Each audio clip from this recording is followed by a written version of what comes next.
तो जैसा कि लास्ट एपिसोड में हमने देखा था कि डाली डायनेस्टी के सुइजैंग और लॉर्ड जीशी के दरमियान एक डील का डिस्कशन हुआ, जिसमें लॉर्ड जीशी ने 3 कल्टीवेटर्स की मांग की थी। अगर सुइजैंग वो 3 कल्टीवेटर्स उनके हवाले नहीं करेंगे तो फिर लॉर्ड जीशी उनकी डाली डायनेस्टी पर हमला कर देंगे। वहीं दूसरी तरफ चेनपिंग नए साल की तैयारियों में लगा हुआ था और तभी फेरी शाओलियांग उससे मिलने पहुंच गई। वो चेनपिंग को एक गोल्डस्टोन वापस लौटाते हुए उस पर इल्जाम लगाती है कि चेनपिंग ने उसका आधा फॉर्चून चुरा लिया।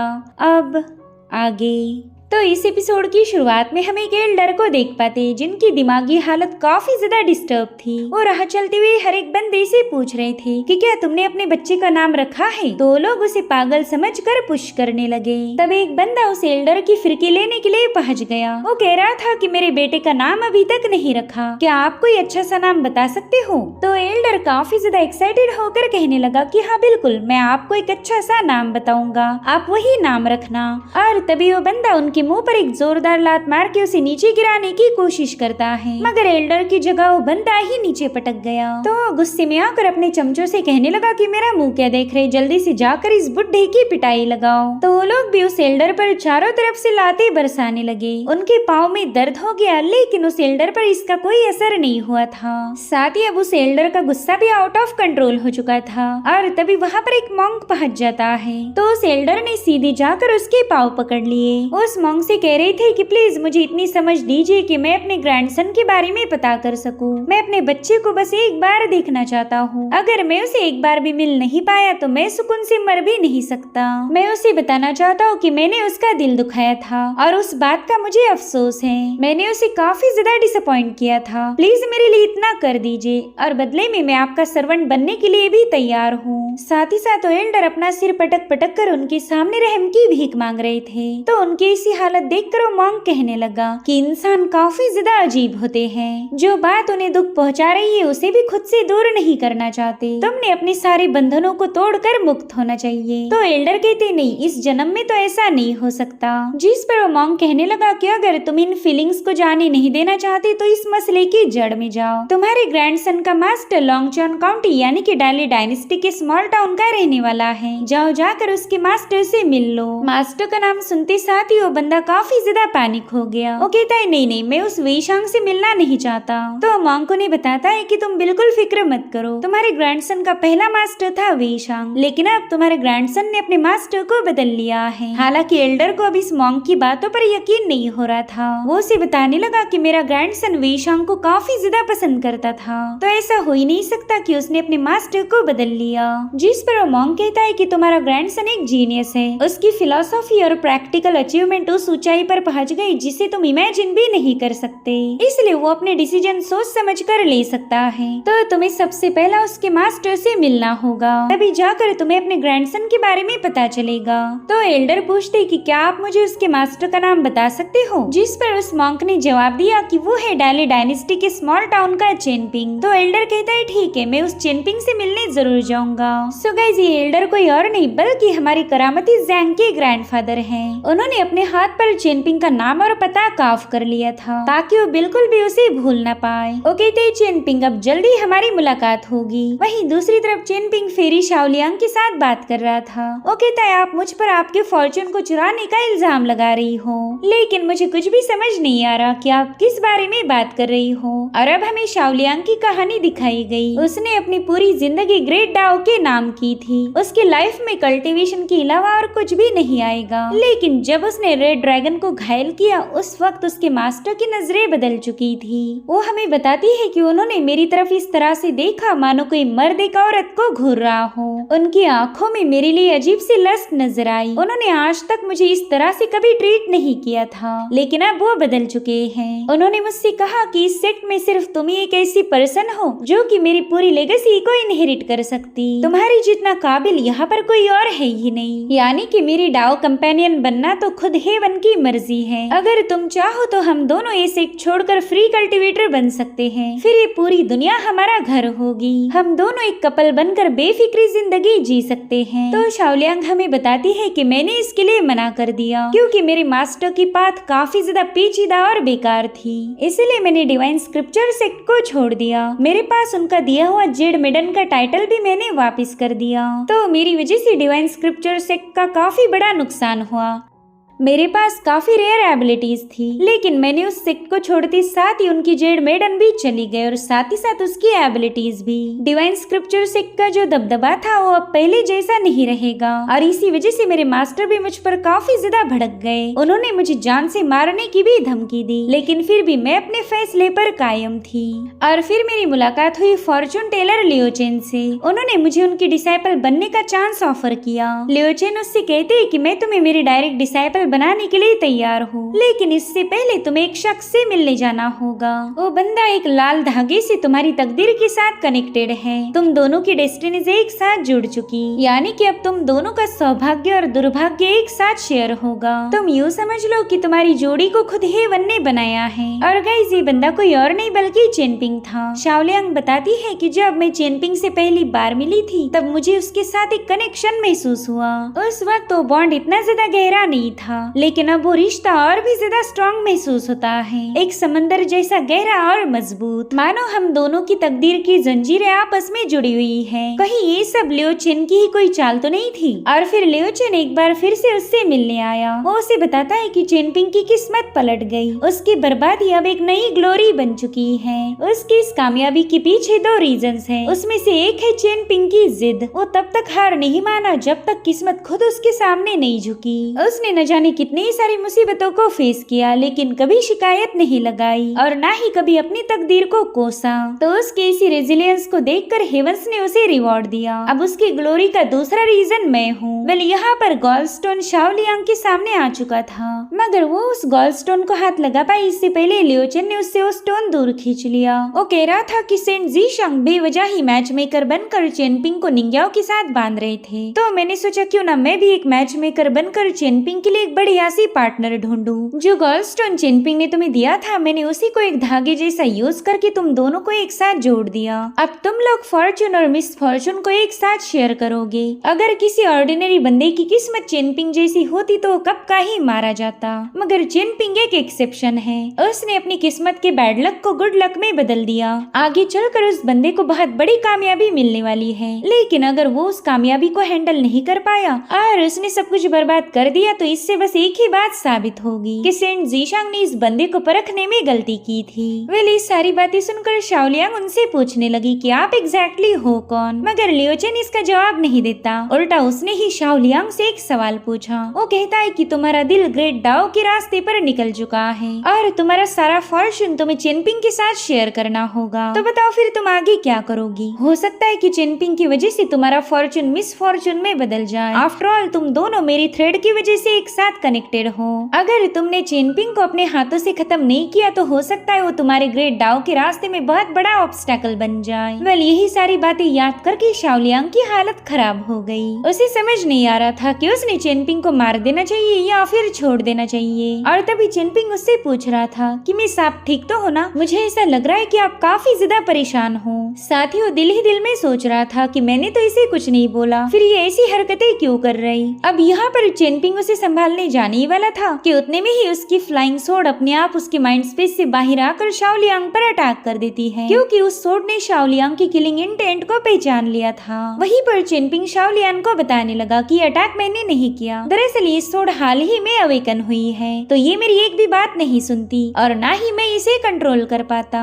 वहीं पर शाओलियांग ने उस तलवार को तुरंत ही दूर पुश कर दिया। वो कहने लगी कि तुमने तो एक फ्लाइंग सोर्ड भी बनवा ली है, वाकई तुम्हारा नसीब तुम्हारा साथ दे रहा। देखो, मैं तुमसे बहुत ही इम्पोर्टेंट बात करने आई थी। हम एक ऐसी दुनिया में रहते जहाँ पर औरत और मर्द के दरमियान का सारा रोमांस एक समय के बाद फीका पड़ जाता, चाहे उनकी मोहब्बत कितनी ही गहरी क्यों ना हो। एक ऐसा भी वक्त आएगा जब उनके दरमियान कोई अट्रैक्शन नहीं रहेगा। प्यार और मोहब्बत ये चीजें बस शुरुआत में ही अच्छी लगती, उसके बाद वो हमारे ही पाँव की बेड़ियां बन जाती। और इसी वजह से मैंने फैसला लिया था कि मैं कभी किसी से प्यार नहीं करूंगी और ना ही मेरे दिल में किसी और के लिए जगह होगी। मैं शाओलियांग खुद को पूरी तरह से ग्रेट डाओ के हवाले सौंप चुकी हूँ, लेकिन अब हम दोनों की तकदीरें आपस में जुड़ गई हैं। तुम मेरे ग्रेट डाओ की पाथ का बहुत बड़ा ऑब्स्टैकल बनोगे। अगर मैं चाहूँ तो अभी तुम्हें खत्म करके तुम्हें रास्ते से हटा सकती हूँ, लेकिन मैं ऐसा नहीं करूँगी। बस एक बात याद रखना, जब वो दिन आएगा जिस दिन तुम्हारी मौत होगी, उस दिन तुम मेरे हस्बैंड बनोगे। अब ये सुनकर चेनपिंग और उसकी तलवार दोनों भी शॉक हो गए। वो कह रहा था कि शायद मैंने ये कुछ गलत सुन लिया। क्या आप एक बार फिर से बता सकते हो कि आपने अभी क्या बोला था? मगर शाओलियांग उसे बस गुस्से वाला लुक देकर वहाँ से रवाना हो गई। सो गाइस, ये सीन थोड़ा सा कंफ्यूजिंग था कि लियोचन ने इन दोनों की किस्मत को एक साथ क्यों जोड़ा। तो मैं इसे थोड़ा सा सिंपल करके बताने की कोशिश करूंगी। दरअसल लियोचन वही फॉर्चून टेलर है जिसने चेनपिंग और निंग्याओ को सीजन 1 में इंट्रोड्यूस किया था। ये बंदा चेनपिंग के फेट को दूसरों के साथ कनेक्ट करवा के उसका रिजल्ट देखना चाहता है और इसका सीधा चेनपिंग की ग्रोथ पर असर होगा। यहाँ पर हम ये नहीं बोल सकते कि लियोचन चेनपिंग का दुश्मन है, बल्कि वो तो बस चेनपिंग को ग्रो करवाने में उसकी हेल्प करना चाहता। बस इसका तरीका थोड़ा सा अलग है। इधर शाओलियांग चेनपिंग को काफी बड़ी कश्मकश में डालकर वहाँ से जा चुकी थी और अब सीन शिफ्ट होकर हम उस एल्डर को देख पाते जो कि अपने हाथ पर चेनपिंग का पता लेकर जंगलों में भाग रहा था। वो कहता है कि मुझे कुछ भी करके इस बंदे को ढूंढना पड़ेगा और उतने में सुइजैंग उनके सामने आ गए। सो गाइस, असल में सुइजैंग ही इनके ग्रैंडसन थे और जैंग इन्हीं की हाफ सोल फॉर्म है। यहाँ पर एल्डर सुइजैंग से पूछने लगे कि बताओ तुम कौन हो? तुम मेरे ग्रैंडसन नहीं हो सकते। बताओ तुमने उसे कहाँ पर छुपा के रखा है? जल्दी से मेरा बच्चा मुझे वापस कर दो। मेरा बच्चा हेवन के अंदर सबसे ज्यादा स्मार्ट और गिफ्टेड है, लेकिन मैं ही उसके लायक नहीं था। मेरी वजह से उसे घर छोड़कर जाना पड़ा। मैंने उसे गलत नाम दिया था और उसी गलत नाम की वजह से बदकिस्मती उसके सिर पर आ गई। तो सुइजैंग उनसे कहने लगी कि अब तुम्हारे ग्रैंडसन ने अपना नाम बदल दिया है। वो चांद नहीं बल्कि जैंग बन गया। जिस पर एल्डर कह रहे थे कि नहीं, वो ऐसा नहीं कर सकता। मैं खुद उसे एक अच्छा नाम देना चाहता हूँ ताकि दोबारा कभी उस पर बदकिस्मती का पहाड़ ना टूटे।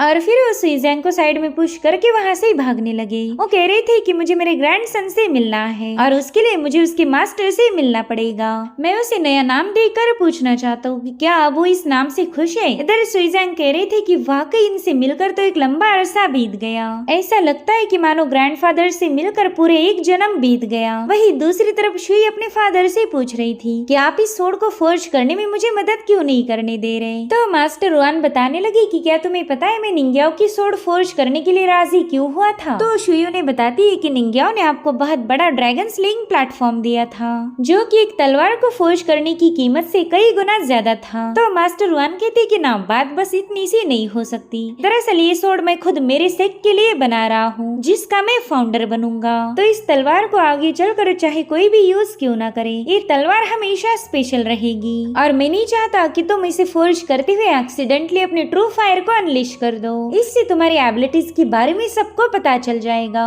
और वैसे भी स्मॉल टाउन का माहौल इतना ज्यादा खराब है कि यहाँ पर जरा सा भी कुछ हो जाए तो ये बात एक ही पल में पूरे के पूरे टाउन को पता चल जाती। इसलिए मैं नहीं चाहता कि तुम्हारी एबिलिटीज के बारे में सबको पता चल जाए। साथ ही वो गुस्से में शुई को बता रहे थे कि बस तुम देखती जाओ, जैसे ये सोड फोर्ज होकर तैयार हो जाएगी वो कमीना चेनपिंग इस तलवार को निंग्याओ तक पहुँचाने के लिए मरा जाएगा। चेनपिंग उस निंग्याओ से मिलने के लिए काफी ज्यादा बेकरार है। उस बेवकूफ ने इतना भी पता नहीं लगाया कि उसे कितना लंबा सफर तय करना पड़ेगा। हमारे स्मॉल टाउन से निंग्याओ का इन्वर्टेड माउंटेन हजारों मील दूर है, मगर फिर भी ये बेवकूफ वहाँ जाएगा। एक लंगूर अंगूर को हासिल करने की कोशिश कर रहा है। तो शुई उन्हें बताने लगी कि चेनपिंग उस बंदी को पसंद करता है, इसलिए आप बीच में मत आओ। उनकी बस पसंद की बातें हैं। ऐसा तो है नहीं कि चेनपिंग उसके साथ शादी करेगा, और हाँ, अगर शादी करेंगे तब उनके बैकग्राउंड्स को जज किया जाएगा। मगर फिलहाल बस चेनपिंग उस लड़की को पसंद करता है। मास्टर रुआन तो ये सब सुनकर ही हैरान हो गए। वो कहते हैं कि तुम तो सब कुछ पहले से ही जानती थी। जिस पर शुई कहने लगी कि चेनपिंग सिर्फ एक ही बंदी से प्यार करेगा और वो है निंग्याओ। साथ ही यहाँ पर हम शुई को थोड़ा सा मायूस होता हुआ देख पाते हैं क्योंकि वो खुद भी चेनपिंग को पसंद करती थी, मगर चेनपिंग की खुशी में खुशी ढूंढने के अलावा उसके पास और कोई ऑप्शन नहीं था। जिसके बाद हमें चेनपिंग और निंग्याओ की पुरानी बातें दिखाई जाती हैं। चेनपिंग निंग्याओ को बता रहा था कि हम अक्सर ही दरवाजे पर डेटीज के पोस्टर लगाते हैं ताकि डेटीज हमें प्रोटेक्ट करे। तो क्या तुम्हारे टाउन में भी ऐसी रिवाज है? जो सुनते साथ ही निंग्याओ को ग्रेट वॉल की याद आने लगी जहाँ पर खून खराबे के अलावा और कुछ नहीं था। वो चेनपिंग से कहती कि मैं जहाँ से बिलोंग करती हूँ वो जगह तुम्हें बिल्कुल पसंद नहीं आएगी। वहाँ पर जब कोई सोड इमॉर्टल मारा जाता तब उसे ग्रेव भी नसीब नहीं होती। वहाँ ना कोई त्योहार है और ना ही कोई गार्डियन डेटीज जो जो भी वहाँ पर पैदा होगा वो अपने एंसेस्टर जैसे उसी जगह पर अपनी जिंदगी बिता देगा। वो हावरान रॉल्म की खुशहाली को कभी विटनेस नहीं कर पाते। वहाँ की हर एक औरत एक ऐसी तलवारबाज के साथ शादी करना चाहती जो उससे भी 1000 गुना ज्यादा ताकतवर हो, और जब उसका हस्बैंड मारा जाएगा तब उनका बच्चा भी एक सोड इमॉर्टल बनेगा। वहाँ पर आज तक भी किसी सोड इमॉर्टल की प्रेम कहानी पूरी नहीं हुई, सब कहानियाँ अधूरी हैं। जब किसी लड़की का प्यार खो जाता है तब वो उसकी याद में ही हर बार तलवार उठाती।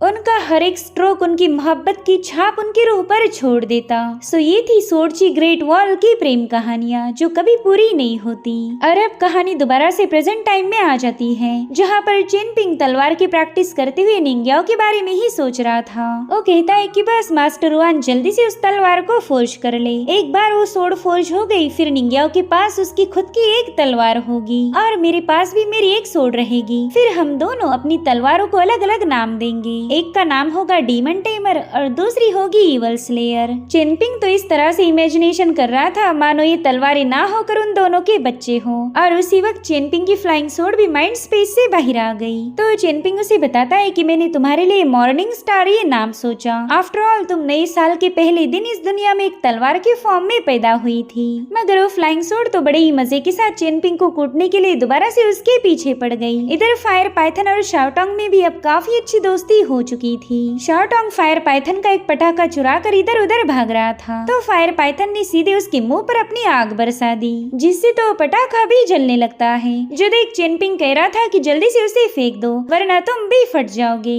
मगर तभी वहाँ पर काफी जबरदस्त ऑरा रिलीज हो गई। दरअसल एल्डर चेंग वहाँ पर पहुँच गए थे। वो चेनपिंग से पूछ रहे थे कि क्या तुम्हारा ही नाम चेनपिंग है? तो कहते हैं हाँ सीनियर, बताए मैं आपकी क्या मदद कर सकता। तो एल्डर बताने लगे कि मैं चान का ग्रैंडफादर हूँ, वही चान जिसने अपना नाम बदलकर जैंग रखा, और तुम हो उसके मास्टर। जिस पर चेनपिंग कह रहा था हाँ आप कह सकते हो कि मैं उसका मास्टर हूँ। जो सुनते साथ ही एल्डर उससे पूछने लगे कि बताओ मेरा जैंग कैसा है, क्या किसी बंदे ने उसे बुली किया? तो चेनपिंग कह रहा था ना, उसे कोई बुली नहीं कर सकता, बल्कि वो खुद ही दूसरों की वाट लगा देता है। जो सुनते साथ ही एल्डर चेंग जोर जोर से हंसने लगे और फिर उन्होंने अचानक से चेनपिंग के मुंह पर एक जोरदार पंच हिट कर दिया, जिससे चेनपिंग बड़ी ही तेजी के साथ जाकर दीवार पर पटक जाता है। ये सब देखकर ही दोनों पाइथन्स काफी ज्यादा पैनिक हो गए। एल्डर चेंग कह रहे थे कि वैसे तो तुम मेरे ग्रैंडसन के मास्टर हो, तो उस हिसाब से मैंने तुम्हारे सामने रिस्पेक्ट शो करनी चाहिए, लेकिन तुम इज्जत के लायक नहीं हो।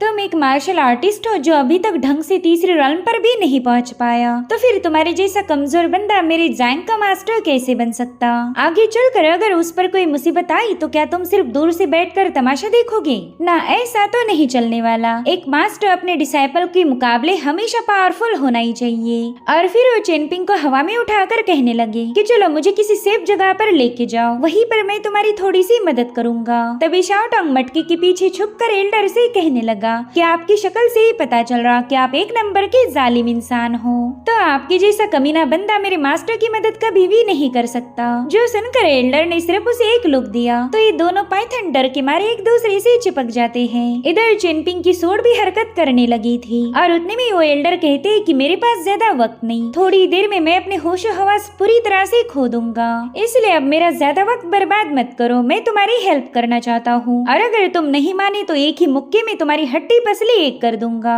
जो सुनते साथ ही चेनपिंग ने भी अपने पाँव से उसके गले को जकड़ लिया। अब ये देख एल्डर कहते अरे वाह, एटलीस्ट तुम में थोड़ी बहुत पावर्स तो मौजूद हैं, तुम एक क्वालिटी मटेरियल हो। अगर तुम किसी बेवकूफ मास्टर की गाइडेंस में ट्रेनिंग करोगे तो चाहे कितना ही जोर क्यों न लगा दो तुम कभी प्रोग्रेस नहीं कर पाओगे, लेकिन मैं काफी ज्यादा अलग हूँ। और अब वो मास्टर चेनपिंग पर एक और पंच हिट करने ही वाले थे कि तभी उन्हें किसी की आवाज आई। दरअसल माउंटेन गॉड वेबो वहाँ पर पहुँच जाते हैं। वो एल्डर से कहने लगे कि अगर आप चाहो तो मैं आपको बैम्बू हाउस ले जा सकता हूँ, वहाँ पर आपको प्राइवेसी मिलेगी। उन्हें देख एल्डर कहने लगा कि एक लंबे अरसे के बाद मैं एक प्रॉपर माउंटेन गॉड को देख पा रहा हूँ, जिसने अच्छे से कपड़े पहने हैं और मेकअप भी लगाया है। जैसे मैं अपनी थोड़ी बहुत स्ट्रेंथ को रिगेन कर लूँ फिर मैं तुमसे भी मिलने पहुँच जाऊंगा, तुम्हारे साथ फ्रेंडली बैटल करके के मजा आने वाला है। जिस पर वेबो कह रही थी कि सीनियर प्लीज मुझे बख्श दीजिए, मैं लड़ाई झगड़े में बिलीव नहीं करता, और वैसे भी आपको चेनपिंग की ही मार्शल फाउंडेशन रिफाइन करने में इतना वक्त लगेगा कि आप खुद मेरे साथ ड्यूल नहीं करोगे। और फिर क्या, वेबो ने एक चुटकी बजाती ही सभी लोग वहाँ से गायब होकर बैम्बू टावर के सामने पहुँच गए। वहाँ आते साथ एल्डर चेंग ने चेनपिंग को धड़ाम से जमीन पर पटक दिया, जिसके बाद वो सीधे बैम्बू हाउस की बालकनी में कूद गए। उनके वहाँ आते साथ ही शीशांग ने सेटअप किए हुए स्पेल्स की एनर्जी उनके अंदर समाने लगती है। जो देख एल्डर कह रहे थे कि ये जगह तो मुझे काफी ज्यादा पसंद आई। इस पावर की मदद से अब कुछ 1-2 घंटे तक मेरा माइंड पूरी तरह से स्टेबल रहेगा, तो क्यों ना आप सीधे काम की बात की जाए। जिसके बाद वो चेनपिंग से कहने लगे कि इस दुनिया को मार्शल आर्ट की सिर्फ 9 रेल्म्स का ही नॉलेज है, उन्हें 9वीं लेवल की बात की ग्रेट रेल्म्स के बारे में कोई आइडिया नहीं, और तुम फिलहाल सिर्फ 3rd रेल्म के किनारे पर पहुंच पाए हो। अगर हम दोनों की मुलाकात नहीं होती तो तुम भी दूसरों जैसे 9वीं रेल्म पर ही पहुंचने के चक्कर में अपना सारा फाउंडेशन खराब कर देते। तो अब गौर से सुनो, कल्टीवेशन की दुनिया में शॉर्टकट्स नहीं चलते। तुमने अभी तक जो प्रोग्रेस की थी वो भी ठीक है, लेकिन इतने से काम नहीं चलेगा। जो सुनते साथ ही चेनपिंग तुरंत ही उनके सामने रिस्पेक्ट पेश करता है। एल्डर उससे पूछने लगे कि चेनपिंग क्या तुम मुश्किलों को झेल पाओगे? अब चेनपिंग इस पर कोई जवाब दे पाई इससे पहले ही शाओटोंग कह रहा था कि मास्टर इस बुढ़े की बातों में मत आइए, वरना बेवजह ही आपको ये धो देगा। तभी एल्डर कहते हैं कि एक तो हाँ बोलो या फिर ना बोलो, तो चेनपिंग ने तुरंत ही हाँ बोल दिया। जो सुनते साथ ही शाओटोंग अपना सिर पकड़ लेता है। वो फायर पाइथन से कह रहा था कि अब हमने अपने मास्टर की अंतिम यात्रा की तैयारियां कर लेनी चाहिए। इधर एल्डर चेंग चेनपिंग को बता रहे थे कि जो बंदा सफरिंग को फेस करके मजबूत होगा वही इस पाथ पर चल सकता है। कल्टीवेशन के शिखर को छूने के लिए हमें कुत्ते जैसी जिंदगी जीनी पड़ती। तुमने हर रोज खुद को याद दिलाना है, अगर तुम्हें अपनी लाइफ को फुल्ली और आजादी से जीना है तो हर रोज हेवंस और डाउ के खिलाफ फाइट करनी पड़ेगी। चाहे कोई गॉड तुम्हारे रास्ते में आए या फिर तुम्हारा कोई राइवल, उनके खिलाफ फाइट करो और आखिर में तुम्हें खुद का भी मुकाबला करना होगा। तुम फाइट करोगे डिफेंस के लिए। वेल, यहाँ पर एल्डर चेंग की बॉडी से बड़ी ही डोमिनेटिंग ऑरा रिलीज हो रही थी। वो अपनी मूव शो करते हुए चेनपिंग को बता रहे थे कि तुम्हारी ब्रीदिंग इतनी भयानक होनी चाहिए कि अर्थ एंड हेवन भी उसके सामने कांपने लगे। इमॉर्टल्स को तुम्हारे सामने घुटने टेकने दो। इस दुनिया के हर एक मार्शल आर्टिस्ट को अपने पंचेस की पावर दिखाओ। हेवन ने भी तुम्हारी पावर की सराहना करनी चाहिए। वेल, इस ट्रेनिंग के बारे में स्मोकर यांग को भी पता चल गया था। वो कहने लगे कि वाह, एक सच्चा कल्टीवेटर यहाँ पर आ चुका है, ये तैयार है अर्थ एंड हेवंस का मुकाबला करने के लिए। और तभी शीशांग उनसे मिलने पहुँच गया। वो कह रहा था, एल्डर बताया आपने मुझे याद कैसे किया? जिस पर एल्डर यांग कहते हैं कि मैं चाहता हूँ तुम चेनपिंग का भविष्य रीड करो। तो शीशांग तुरंत ही इसके लिए राजी हो गया। वो अपनी डिविनेशन की काउंटिंग करते हुए बताने लगा कि कई सारे माउंटेन्स चेनपिंग का रास्ता ब्लॉक करेंगे, मगर वो उन्हें चीरते हुए आगे बढ़ेगा। जल्द ही उसे एक लंबे सफर पर निकलना होगा और उसी रास्ते में यानी कि साउथ में चेनपिंग को उसका फॉर्चून हासिल होगा। जो सुनते साथ एल्डर यांग खुश हो गए। दरअसल वो खुद चेनपिंग को निंग्याओ की तलवार लेकर इन्वर्टेड माउंटेन पर भेजने वाले हैं, क्योंकि वो नहीं चाहते कि चेनपिंग यहाँ पर रुककर खतरे में पड़ जाए। भले एल्डर यांग ये बात कभी जाहिर ना करते हो, मगर वो चेनपिंग को लेकर काफी ज्यादा फिक्रमंद थे। और अब शीशांग वहाँ से सीधे अपने घर वापिस आ गया। तभी उसका क्ले सर्वेंट उससे कहता है कि आप एक लंबे सफर पर जाने वाले हो, तो क्या मैं भी आपके साथ चल सकता हूँ? जिसके लिए शीशांग तुरंत ही राजी हो गया। साथ ही वो सर्वेंट कहता है कि मैं आपसे एक सवाल पूछना चाहता था, क्या आप मुझे बता सकते हो कि मैं कहाँ से आया हूँ? जिस पर शीशांग कहने लगा कि ये सवाल काफी ज्यादा मुश्किल है, अगर सच बताओ तो मैं ये भी पता नहीं कर पाया कि मैं खुद कहाँ से आया हूँ। हम दोनों अपने ओरिजिन्स के बारे में नहीं जानते, तो क्यों ना इस दुनिया को एक्सप्लोर करें। इस तरह से हम अपने ओरिजिन्स के बारे में भी पता लगा सकते। जो सुनते साथ ही वो सर्वेंट काफी ज्यादा खुश हो गया। वो कह रहा था कि अब तो मैं आपको हर जगह फॉलो करूंगा।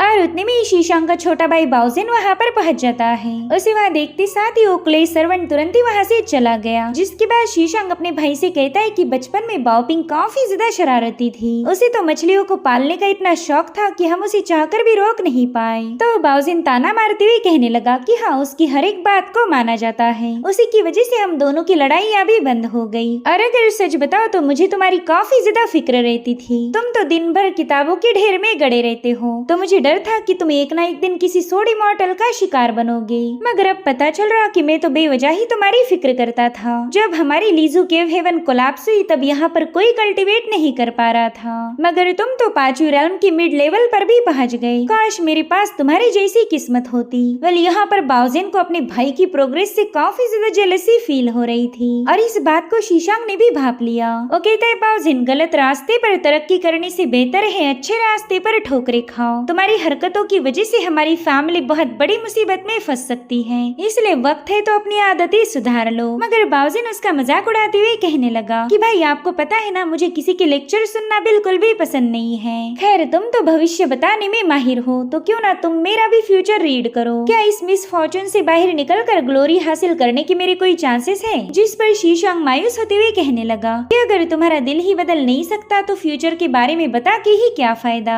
गाइस, ये शीशांग फुल टू सेंट जीशांग की वाइब देता है। वो बाउजेन को एक टैलिस्मान देते हुए कहने लगा कि ये काफी ज्यादा पावरफुल है, तो तुम इसे मेरी तरफ से एक तोहफा समझकर रख सकते हो।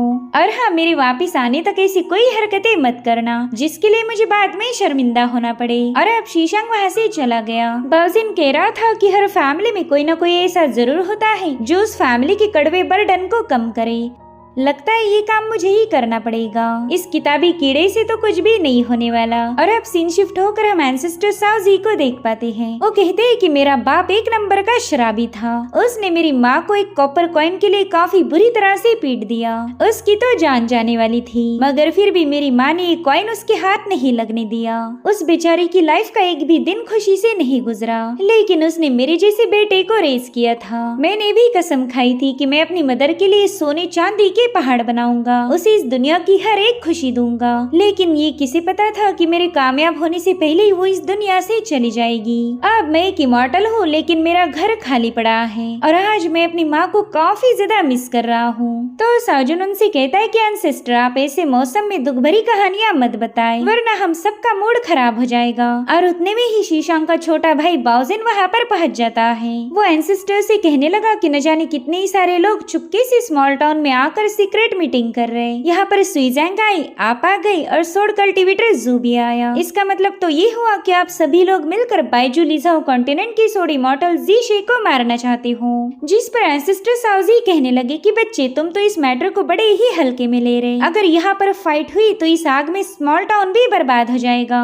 तो बाउजेन उनसे कह रहा था कि मेरे पास एक ऐसा प्लान है जिसकी मदद से आप बड़ी आसानी से जीशे को मार पाओगे। दरअसल मुझे डेली डायनेस्टी ने सदर्न वाटर्स की पूरी अथॉरिटी दी है। जिस पर साओजी कह रहे थे कि चलो फिर देखते हैं डेली का इंटेलिजेंस कितना ज्यादा स्ट्रांग है। तभी बाउजेन उनसे कहता है कि मुझे पता लगा आप चेनपिंग के बैकग्राउंड के बारे में इन्वेस्टिगेट करना चाहते थे। दरअसल स्मॉल टाउन में 2 चेन क्लैंस थे, उनमें से एक क्लैन पूरी तरह से यहाँ से मूव आउट हो गया और दूसरा चेन क्लैन यहीं पर रह गया। उन्होंने हमेशा दूसरे फैमिलीज की गुलामी की और चेनपिंग भी उन्हीं में से एक है। अब वो चेन फैमिली का अकेला मेंबर है जो इस टाउन में रहता आ रहा। अगर इसका लाइफ बाउंड पोर्सलिन उसके बचपन में ब्रेक ना होता तो चेन क्लैन का सारा फॉर्चून जो इस टाउन में है वो अकेले चेनपिंग को मिलता। चेनपिंग अकेला ही इस पूरे फॉर्चून का असली हकदार होता, लेकिन चेनपिंग निकला एक नंबर का लूजर, उसे तो फॉर्चून नहीं मिल पाया। तो अब सबसे बड़ा सवाल ये है कि चेनपिंग का सारा फॉर्चून कहाँ चला गया। ये सारी बातें सुनकर साओजी उससे कह रहे थे कि तुम तो काफी सारे सीक्रेट जानते हो, बताओ तुम्हें एग्जैक्टली क्या चाहिए,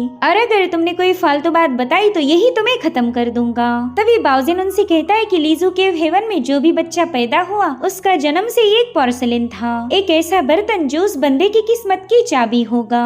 और अब यहाँ पर आती है सबसे इंटरेस्टिंग बात। दरअसल मेरे बड़े भाई शीशांग का कोई पोर्सलिन नहीं। इसका मतलब तो ये हुआ कि वो कभी भी हमारी ली फैमिली का मेंबर था ही नहीं। वेल, जब ये सीक्रेट रिवील हुआ तब आसमान में बिजलियां कड़कने लगी और आखिरी सीन में हम देख पाते हैं शीशांग को जो कि एक बड़े से पेड़ के सामने खड़ा था। और इसी के साथ एपिसोड यहीं पर एंड हो जाता है। Thank you so much for watching. Bye bye, take care.